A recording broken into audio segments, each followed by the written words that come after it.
नमस्कार। सूचना एवं जनसंपर्क विभाग की प्रस्तुति हिमाचल बुलेटिन में आपका स्वागत है। पेश है आज के समाचार। प्रधानमंत्री श्री नरेंद्र मोदी ने आज जन औषधि दिवस 2021 के अवसर पर प्रधानमंत्री भारतीय जन औषधि परियोजना के लाभार्थियों के साथ वीडियो कॉन्फ्रेंसिंग के माध्यम से बातचीत की। इस अवसर पर शिमला के रिज मैदान पर आयोजित कार्यक्रम में मुख्यमंत्री श्री जयराम ठाकुर और केंद्रीय वित्त एवं कॉरपोरेट मामले राज्य मंत्री श्री अनुराग ठाकुर विशेष रूप से उपस्थित रहे। प्रधानमंत्री ने जन औषधि परियोजना की लाभार्थी शिमला जिला के ठियोग उपमंडल के अंतर्गत सरोग गांव की निवासी श्रीमती कृष्णा वर्मा से बातचीत की। सर, और मैं पिछले 20 सालों से हाई बीपी, शुगर और दिल की मरीज हूँ सर। और मैं पहले सर इसके लिए मुझे दवाइयाँ खानी पड़ती है सर उम्र भर के लिए। और जो मैं पहले जो मुझे ये दवाइयाँ प्राइवेट दुकानों में 5-6 हजार में मिलती थी। फिर जब सर मैं एक दिन दवाई लेने जब हॉस्पिटल आई तो मुझे वहाँ किसी ने बताया कि प्रधानमंत्री जी द्वारा जन औषधि की जो दुकान खोली गई है उसमें बहुत सारी सस्ती दवाइयाँ मिलती है।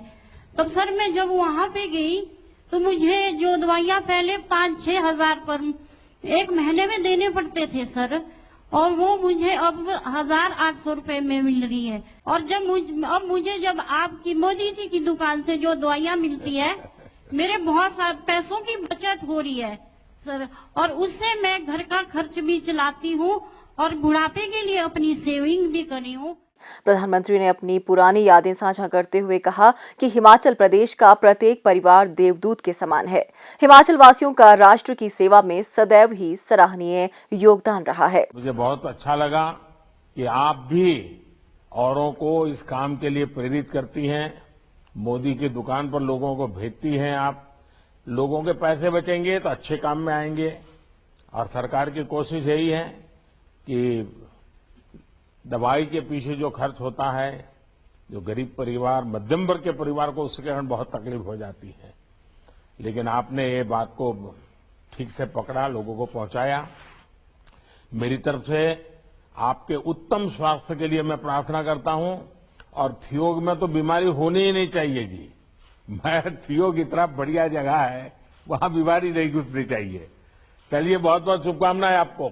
माताओं बहनों का आशीर्वाद ही मेरे लिए बहुत कुछ है। और हिमाचल का तो हर परिवार देवदूत परिवार है। हर परिवार ने देश की रक्षा के लिए बच्चों को दिया है, तो हिमालय तो अपने आप में देवदूत का भूमि है।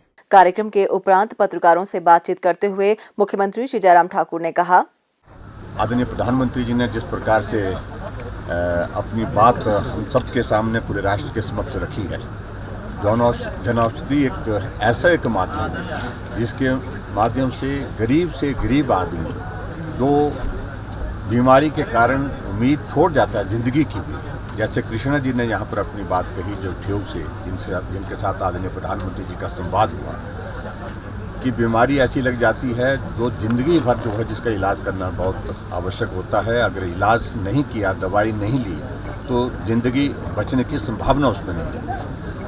ऐसे मरीजों के लिए तो जन औषधि एक ऐसा, जिसको मैं कह सकता हूँ एक संजीवनी के रूप में काम कर रही है, और जिसको प्रधानमंत्री जी ने जिस प्रकार से आगे बढ़ करके उसको प्रोत्साहित करने के लिए एक वातावरण, एक माहौल खड़ा करने के लिए कोशिश की है। और मुझे इस बात की प्रसन्नता है कि पूरे देश भर में अब ये बहुत लोकप्रिय के साथ साथ में जो है इसमें रुझान लोगों का बहुत तेज़ी से बढ़ता जा रहा है कि मोदी जी की मोदी मेडिसिन शॉप जो है वहाँ से हम दवाई खरीद करके लाएं और सस्ते में लाएं और अपना इलाज करें, अपनी ज़िंदगी को बचाने में हम उसमें सफल होंगे। ऐसी एक भाव के साथ आगे बढ़ करके लोगों ने काम करना शुरू किया है।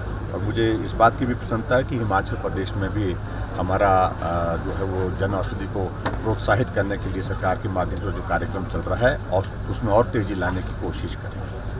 सोलन शहर के निवासियों द्वारा नगर परिषद सोलन को नगर निगम के रूप में स्तरोन्नत करने पर मुख्यमंत्री श्री जयराम ठाकुर का आभार व्यक्त करने के लिए आज ठोडो मैदान में अभिनंदन समारोह आयोजित किया गया। इस अवसर पर श्री जयराम ठाकुर ने कहा, प्रदेश का सबसे तेज गति से अगर डेवलपमेंट के हिसाब से, ग्रोथ के हिसाब से, चाहे पॉपुलेशन ग्रोथ है, चाहे पॉपुलेशन ग्रोथ के साथ डेवलपमेंट की हमारी ग्रोथ है, उसमें सबसे तेज गति से कोई अगर शहर बढ़ा है तो वो सोलन है। और स्वाभाविक रूप से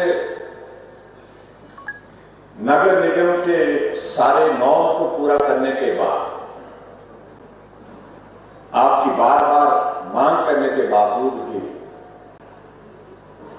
वो मांग पूरी नहीं हो पा रही थी। वो मांग पूरी हुई, उसके लिए आज का ये अभिनंदन का कारण, बधाई का कारण, शुभकामनाओं का कार्यक्रम आप लोगों ने यहाँ पर किया, उसके लिए मैं आप सबको बहुत बहुत बधाई देता हूँ। हमने पिछले कल हिमाचल प्रदेश का बजट प्रस्तुत किया, आज सब आप लोगों ने उसको पढ़ा भी होगा, सुना भी होगा।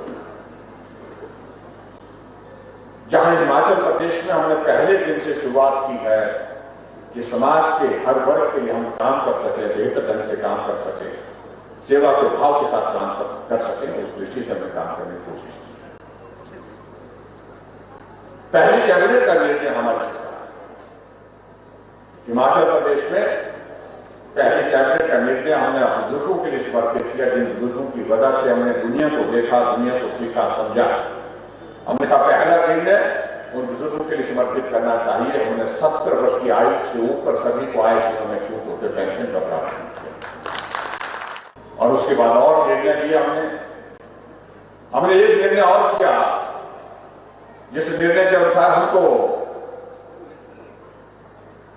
ये लगा कि गांव के लोगों को शहर में आकर के दफ्तरों में जाकर के चक्कर काटने पड़े, उसके लिए गांव में सुविधा हो, गांव में समस्या का समाधान हो। जनमंच की शुरुआत की, जिसका कांग्रेस के लोग बहुत विरोध करते हैं। आज भी उनको जब चीखना चिल्लाना होता तो जनमंच का जिक्र करते हैं। जनमंच पूरे देश में एक ऐसा कार्यक्रम हमारे प्रदेश का है जिसकी चर्चा दूसरे प्रदेशों में होती है। एक लोकतांत्रिक व्यवस्था के अनुसार माइक लगा दिया जाता है सभा के बीच में, और जिस आदमी की शिकायत है उसको बुला करके माइक दे दिया जाता है, वो अपनी समस्या का जिक्र वहां पर करता है। मंत्री वहां बैठा होता है, अधिकारी वहां पर डिस्ट्रिक्ट के सारे बैठे होते हैं और समस्या का समाधान।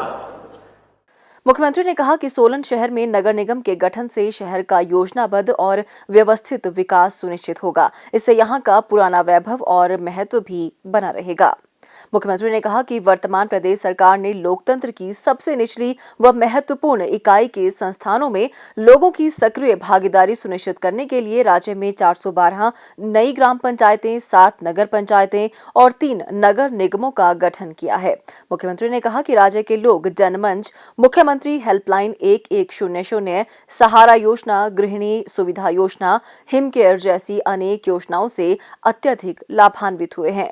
उन्होंने कहा कि मुख्यमंत्री स्वावलंबन योजना राज्य के युवाओं के लिए वरदान साबित हुई है और वे अब रोजगार की तलाश करने के बजाय रोजगार प्रदाता बन रहे हैं।